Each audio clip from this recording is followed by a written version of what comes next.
I cannot imagine pain worse than losing a child. One of my favorite lines in Ramesh Sippy's Sholay is when the elderly Imam Saab, whose son has just been murdered by Gabbar Singh, says, "जानते हो दुनिया में सबसे बड़ा बोझ क्या होता है? बाप के कंधे पर बेटे का जनाजा." But perhaps even worse than this is to watch over months and years as your child slowly deteriorates, losing speech, movement, the ability to breathe, and eventually life itself. This is what Sujata has to endure in Salaam Venky. Sujata is a single mother filled with such courage and fighting spirit that she somehow willed her son Venkatesh to survive until he's 24. This is an achievement because Venky suffers from a rare genetic disorder called the Duchenne muscular dystrophy or DMD. This causes his muscles to progressively fail. When we first meet Venky, he is able to talk, move parts of his body, but we, like Sujata, bear witness as he inches towards death, slowly becoming more and more still.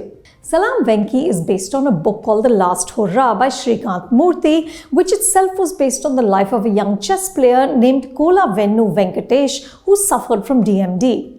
It's an incredible true story about a dying man who fought a battle in court to die even sooner so that he could donate his organs and his tragedy could actually have a silver lining.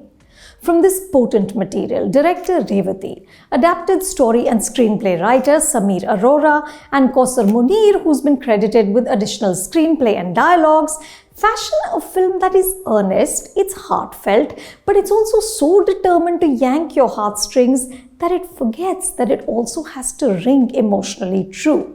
To be fair, Ichha Mrityu or euthanasia is a minefield for any director.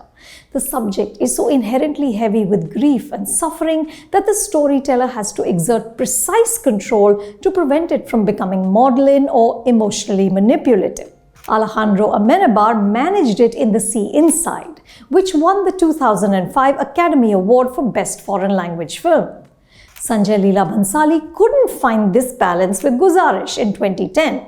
He created this visually opulent but dramatically inert film. Revati goes in the opposite direction. Salaam Venky dials up the emotions so high, Kajol is crying in almost every scene that they cease to have an impact. Venky is a dying man who, through his positivity and his courage, teaches us how to live. Despite his condition, he remains relentlessly sunny.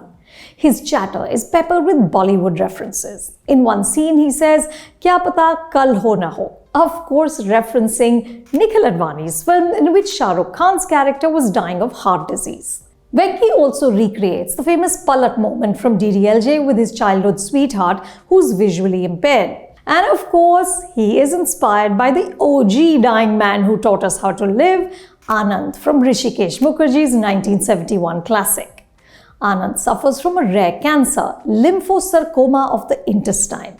But he's so determinedly optimistic that he jokes about his disease. किसी viceroy का नाम लगता है, आदमी विविध भारती पर announce कर सकता है. Naturally, Anand is Venky's favorite film, and both him and Sujata quote its most famous line, "Zindagi badi honi chahiye, lambi nahi."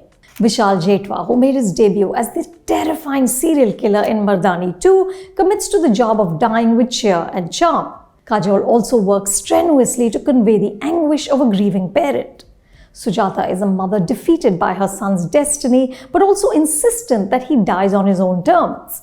It's a tough role, and she stays the course.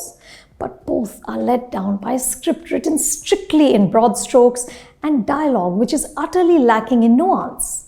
Venky's father is a cruel man who rejects him when he's still a child. This father actually describes Venky as a dead investment.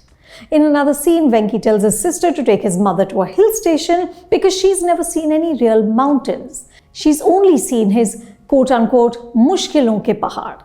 Revati is one of the finest actors in the country. Her performances have enormous restraint, depth, subtlety.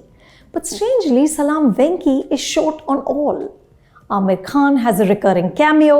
To say more would be a spoiler. But this track, which must have sounded good on paper, doesn't really land with the flourish required in the film. Neither does Mithun's music, which mostly serves to make the pace more sluggish. If you want to see a more gut-wrenching and emotionally resonant mother-son story, find the Malayalam film Bhutakalam starring Revati and Shane Nigam. That film also has death looming over it.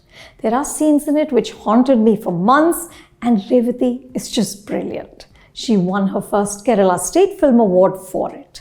Salaam Venky is just too middling to be moving. What did you guys think about Salaam Venky? Tell me in the comments below, and if you're looking for a really rich conversation about the streaming space, check out our Streaming Adda.